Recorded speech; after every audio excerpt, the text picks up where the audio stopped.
आजमगढ़ में पूर्वांचल एक्सप्रेसवे पर कार में अचानक से आग लग गई, जिसके बाद ड्राइवर ने कूदकर अपनी जान बचाई। ये देखते ही देखते पूरी कार धू-धू कर जलने लगी।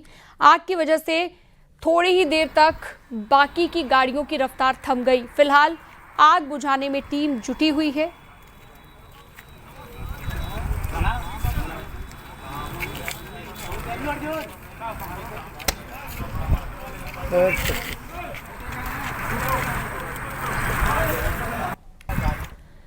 बहुजन समाज पार्टी की लखनऊ में बड़ी बैठक हुई है। बीएसपी अध्यक्ष मायावती ने ओबीसी भाईचारा संगठन के साथ बैठक की है। बैठक में मायावती ने ओबीसी समाज को बीएसपी से जोड़ने के लिए पार्टी के द्वारा जो कार्यक्रम चलाए जा रहे थे उसकी समीक्षा की है। साथ ही पार्टी के नेताओं को निर्देश दिया है कि ओबीसी समाज के लोगों को पार्टी से जोड़ें।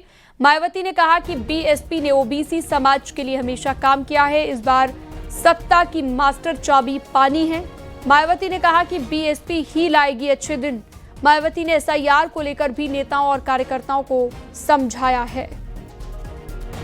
बहुजन समाज पार्टी का एक पिछड़ा समाज भी बहुजन समाज पार्टी का ही अंग है और बहुजन समाज पार्टी ही पिछड़े समाज की लड़ाई मजबूती के साथ लड़ी है।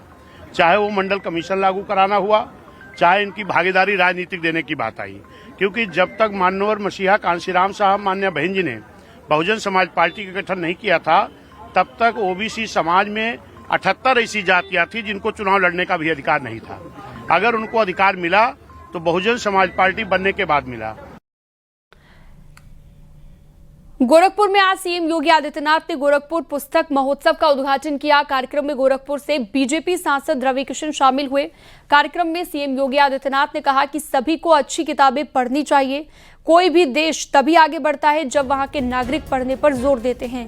सीएम ने कहा कि सरकार जगह जगह पर पुस्तकालय बनवा रही है, जिससे शहर हो या फिर गांव हो, सभी को अच्छी पुस्तकें पढ़ने को मिल सके। सीएम योगी ने कहा कि डबल इंजन की सरकार में तेजी से विकास के काम हो रहे हैं।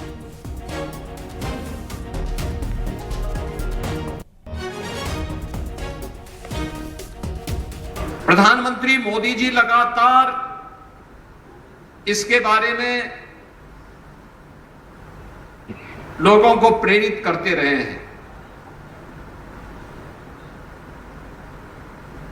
और उनका स्पष्ट मानना था कि when citizens read, country lead. यानी देश तभी बढ़ता है जब लोग पढ़ते हैं, लोगों में पढ़ने की एक जिज्ञासा होती है। मैं भी बैठा हुआ था। किताब पढ़ने को लेकर सीएम योगी ने बीजेपी सांसद रविकिशन की चुटकी ली है। आइए सुनवाते हैं आपको।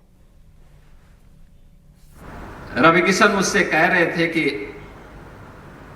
जब वो कैम्ब्रिज में पढ़ते थे तो कह रहा था कि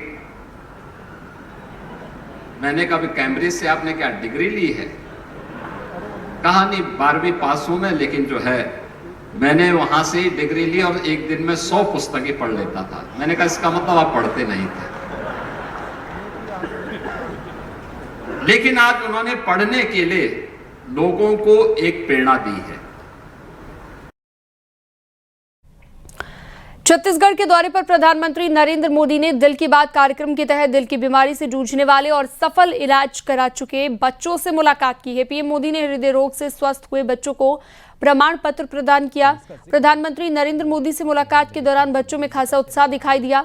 आपको बता दें, रायपुर में मौजूद श्री सत्य साई संजीवनी अस्पताल में हार्ट पेशेंट बच्चों का निःशुल्क इलाज होता है। क्या उनके सपने हैं?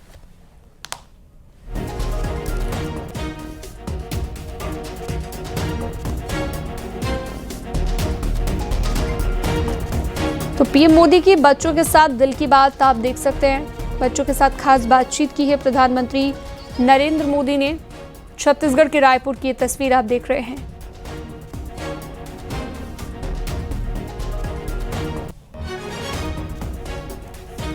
तो एक्सक्लूसिव तस्वीर ये सत्य साई अस्पताल में पीएम नरेंद्र मोदी बच्चों के साथ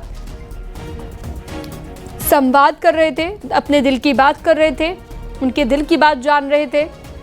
और देख सकते हैं आप किस तरीके से बच्चों के साथ फ्रेंडली होकर उन्होंने बातचीत की है, उनको गले लगाया है और उनके साथ अपने दिल की बात की है।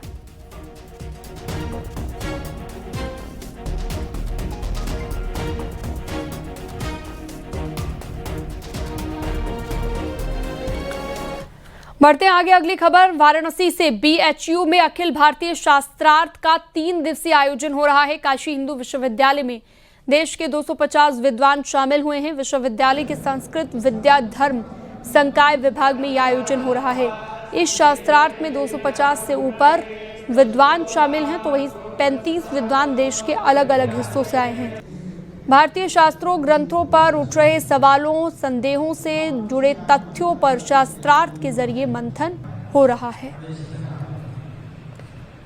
त्रिदिवसीय है, ये 30, 31 और 1 नवंबर 3 दिन में होगी और इसमें भारत के लगभग सभी राज्यों के प्रतिनिधि विद्वान आए हैं। ज्यादातर दक्षिण भारत के कर्नाटक, केरला, गुजरात और आपके आंध्रा ऐसे और इधर बिहार, उत्तर प्रदेश, काशी के तो बहुत सारे विद्वान हैं। तो प्राय सभी जगह के प्रतिनिधि विद्वान, उत्तराखंड से भी विद्वान आए हुए हैं, तो प्राय सभी जगह के विद्वान हैं।